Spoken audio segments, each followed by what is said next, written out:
Yo, what has gotten into Derek Chisora? What's good? It's Woog. Don't look now, but Derek Chisora is now on a 3-fight win streak. He just beat Otto Wallin via unanimous decision with the scorecards of 117-109. Think about that, 117-109, 114-112, which, how did that happen? And then the third scorecard, 116-110. So this was not a close fight. And Otto Wallin was actually a betting favorite going into this Chisora fight. And I thought that the odds were too wide towards Otto Wallin, but I still picked him to pull it off via split decision. I thought Wallin would ultimately win this fight because I thought Chisora's legs were just going to tire out. I thought he was going to more or less look his age in the second half of the fight, even if he had success in the first few rounds. I thought that Otto Wallin at a point would just take over. He would be backing Chisora up into the ropes, and he would have enough defensive wherewithal to keep Derek Chisora from throwing those haymaker, those wide looping shots and catching him cleanly. I thought that, yes, it was going to be more difficult for Wallin than the betting odds would indicate. But I thought that at the end of the day, that this was kind of his moment, right? Because Derek Chisora would be the best win on Otto Wallin's resume. And Otto Wallin largely gained his reputation for, having a close competitive loss against Tyson Fury, where he cut Fury really badly and they could have theoretically stopped the fight. But, he was having early success against Fury. And I feel like that performance, even in a loss, but it was an impressive close performance against Tyson Fury. I feel like he's kind of carried that performance, or that performance has kind of elevated his reputation throughout the next few years. Even if there hasn't been a ton of evidence that supports that he's that guy, that he is good enough to be like competitive with Tyson Fury. Otto Wallin simply doesn't have the names on his resume to merit that. I mean, at a point right before Dillian Whyte fought Tyson Fury, they were supposed to do Dillian Whyte versus Otto Wallin. And at the time when they first announced that fight was going to happen, it was intriguing because, Dillian Whyte was more or less seen to be kind of on the slight decline of his career. And Otto Wallin was this guy who, hey, maybe he's like one of the next things in the heavyweight division. Well, that fight never happened. Dillian Whyte declared that he had an injury. And then before you know it, they book Tyson Fury versus Dillian Whyte. And then Otto Wallin, picks up a good win against Murat Gassiev. I actually bet and made money on that one because Murat Gassiev was, I believe, the betting favorite. And I'm like, yo, Gassiev hasn't really proved anything in heavyweight, so I think Otto Wallin should be able to handle this. And he did win that fight via split decision. And then he fights Anthony Joshua. And at that time, a lot of people thought that Otto Wallin might beat Anthony Joshua. I mean, that's the perception that we're dealing with here.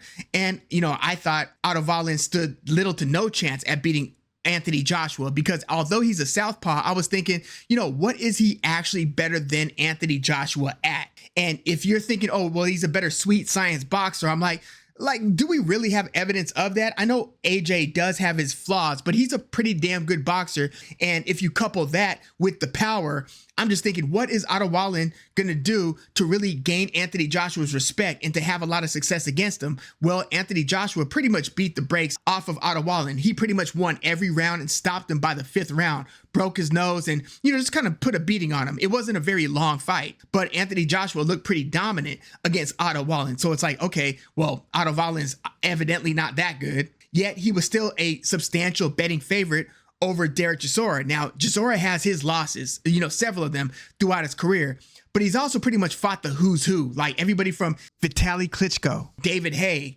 Tyson Fury 3 times, to fighting Dillian Whyte twice, Joseph Parker twice. And in a lot of these fights, Derek Chisora is extremely competitive. A lot of people thought that he might have beaten Parker in their first fight. So going into Derek Chisora versus Otto Wallin, I'm thinking, okay, is Otto Wallin going to be able to hit hard enough to really get Derek Chisora's attention and respect? Because Chisora is going to be a hard charging guy for as long as his cardio and his legs can take him there. And he's pretty damn durable, even though he's been knocked out multiple times. But I'm thinking that for Wallin to have success against Chisora, he's got to either hurt him, or he's got to be able to keep the fight in the center of the ring and pretty much command the space where he doesn't make this a Derek Chisora looking fight. And Otto Wallin didn't do any of those things. Like, he barely showed up to this fight. Like, as impressive of a win as this was for Derek Chisora, who dropped Wallin twice. He dropped him in the middle rounds, and then he dropped him in the final seconds of the 12th round. But I also thought that Wallin would probably win because this was a 12-rounder, not a 10-rounder. So I'm thinking, I've seen 10-rounders where Derek Chisora starts to fade in the late rounds. I mean, this is going to be a 12-rounder. Derek Chisora is like over 40 years old. So again, Otto Wallin, this is supposed to be his prime. But this performance against Chisora has me wondering, like, is it time for Otto Wallin to hang it up? Like, we have to totally reassess who Otto Wallin is. I don't know if I would pick him against any credible, established heavyweight right now. Whereas Derek Chisora, I mean, it's one thing to beat Gerald Washington after getting stopped by Tyson Fury in their trilogy fight, right? It's one thing to beat Gerald Washington, but the back-to-back wins over Joe Joyce, who, yes, he is also on the decline, and yes, he is also older, but a win over Joe Joyce is really good, and now a dominant win over Otto Wallin. Multiple knockdowns. He beat Otto Wallin really badly, and I was surprised at how accurate those looping shots were. Otto Wallin, it's like, what are you really bringing to the table? Like, I think that people, like, it was totally fool's gold. I mean, if this latest fight is any indication of what Otto Wallin could really do, I mean, what's the point of being a southpaw if you're scared to throw the left hand like you mean it? I mean, Otto Wallin was basically just standing at a distance, taking pictures, as a lot of people would say. He's just kind of posing, throwing like a mediocre jab or two. And Derek Chisora is doing Derek Chisora-like things. He's hiding his head really well. That's another part of Derek Chisora's game that I think is underrated, is his defense. People just see the bull in the china shop. But when you see his kind of old school style where he's like, picking some of the shots off like this, he's keeping his shoulders high, his chin tucked, and he's also kind of stepping in a way where it's almost a bladed stance. Like, he'll go here, he'll crouch, and then he'll either throw a punch, but he'll do something. He might even feint just to move his feet this way. So now he's standing at this side, and it's also another bladed stance, but he's generally hiding his head pretty well. So he's not as easy a target as sometimes I think his reputation would indicate. No, he's kind of in his own version of a shell. And you've seen different boxers kind of hold this stance or something similar to it over the years. So Otto Wallin didn't really feel comfortable throwing any punches, it seemed, because as soon as Derek Chisora makes his mind up to attack, he's throwing these shots at random, awkward, weird angles. And yes, you could say that some of these punches are rather slow, but they seem to be finding their target pretty damn well, and Otto Wallin, for the life of him, couldn't get out of the way of hardly any of these, it seemed. Even the ones that were like, just long range, like at distance. Derek Chisora would be here, and then he would just like kind of feint, but then he would just throw a long, wide, looping, clubbing shot, and it would just make beautiful contact with Otto Wallin, rocking his head back. Otto Wallin would often fall back into the ropes. He wouldn't look like he's absorbing the shots really well. Sometimes he would just turtle up and let Derek Chisora continue to beat him to the body. That's another thing. Derek Chisora was going to the body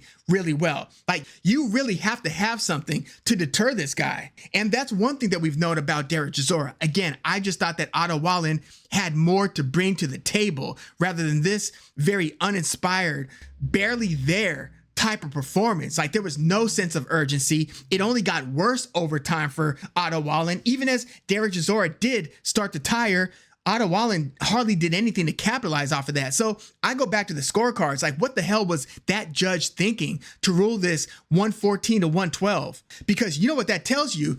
If it wasn't for those two knockdowns that deduct those 2 points from Otto Wallin, that judge would have had this 114 to 114. Think about that. And that's assuming that he gives those knockdown rounds to Derek Chisora. So if it wasn't for those knockdowns, at best for Derek Chisora, because if one of those rounds swing to Otto Wallin, that judge could have actually had Otto Wallin winning the fight.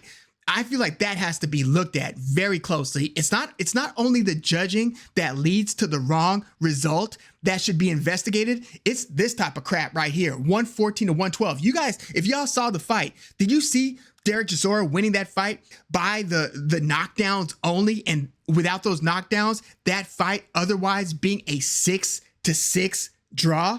That's insane to me. To me, I saw like 9 rounds to 3, maybe even 10 rounds to 2. Like, it's hard to find multiple rounds to give Otto Wallin. Like, you'd have to give him the benefit of the doubt to give him a couple of those rounds for the scorecard to even reach 9 rounds to 3. Like, if Derek Chisora was, noticeably just doing more like in the early rounds, because there wasn't a ton going on early.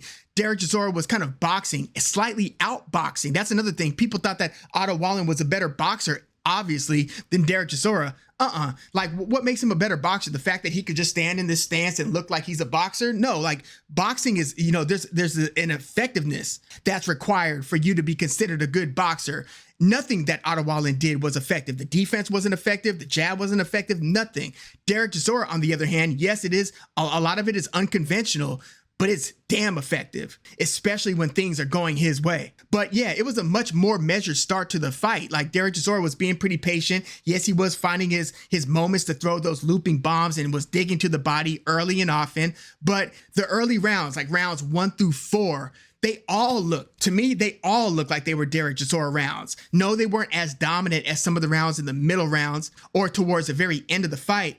But Derek Chisora was clearly, in my view, winning those early rounds. Like, I think he won all 4 of the first 4. Again, by outboxing Otto Wallin. And then as the fight picked up, he just started beating on Otto Wallin, getting these loud reactions from the crowd because he was throwing these bombs and connecting again super clearly with Otto Wallin. Even when Otto Wallin would shell up and some of the punches would go off his shoulder, off his arms, Derek Chisora was still getting busy. There were a few times where he was throwing so many punches. I'm like, damn, is the 40-year-old going to wear himself out trying to go for the kill here? But no, yes, he would buy his time, catch his breath, kind of lower his volume, but then he would find moments to pick it right back up. And as soon as he did, he was making some sweet contact once again with Otto Wallin. So yeah, this was a butt kicking. This was really bad. And again, it has me questioning what Otto Wallin, like, what can he do in the heavyweight division right now? Whereas with Derek Chisora, I mean, honestly, when he got beaten up badly against Tyson Fury in their trilogy fight a couple years ago, I thought that maybe it really is time for Derek Chisora to hang it up. But again, here we are 3 fights later, and he's on a 3-fight win streak with the wins becoming increasingly impressive. I just don't want them to mismatch him. Like, I don't want to see him against like a young buck like Moses Itama or a Martin Bakoli. I don't think Derek Chisora needs those problems, but I think that he could be competitive in some of these top 10-ish heavyweight fights. Let me know what you think, but I was writing Derek Chisora off, and it became clear with Chisora versus Otto Wallin that there's something about Chisora's spirit that I think also intimidated Otto Wallin. Like, you might look at this guy and say, oh, he's an unskilled 40-year-old, kind of rough around the edges. He doesn't, he's not the sweetest of sweet scientists, so I should be able to take him. But I'm sure that there were moments in this fight where Otto Wallin probably, and this is just my speculation here, but I think that Wallin looked at Chisora, thought, this guy looks like he's willing to die in this ring and he's going to keep on coming. Do I want to go there? Am I comfortable with this really getting nasty and muddy? And am I willing to fight in the way that this guy is willing to fight? And I think that the internal answer for Otto Wallin seems to be no. So that's where I sit on this one right now. Yes, Derek Chisora he's still beatable, very beatable. He could be beaten on decision. He could be stopped, but you've got to be willing to go there, or you just have to be an exceptional talent like a Tyson Fury or a David Haye.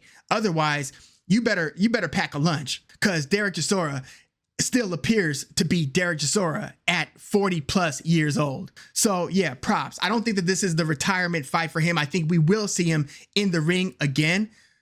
We'll see how this story goes, but he is your quintessential fighter. That is one thing that I can say. Win, lose, or draw, this guy is coming to fight, and you better be willing to match his energy like the way that Dillian White in his prime was able to do twice. And even if you've got more talent than him, like Joseph Parker, who got dropped in the first few seconds of the first round of their first fight. Even if you're a bit better than him, you better be willing to do that work and to demonstrate that when you've got this guy across from you. Otherwise, again, it could be a long night. So yeah, let me know your thoughts on this one. Props to Derek Chisora. Just a big head scratcher of a performance from Otto Wallin.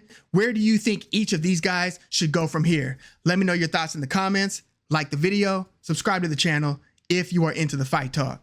I'm Woog. Thanks for tuning in.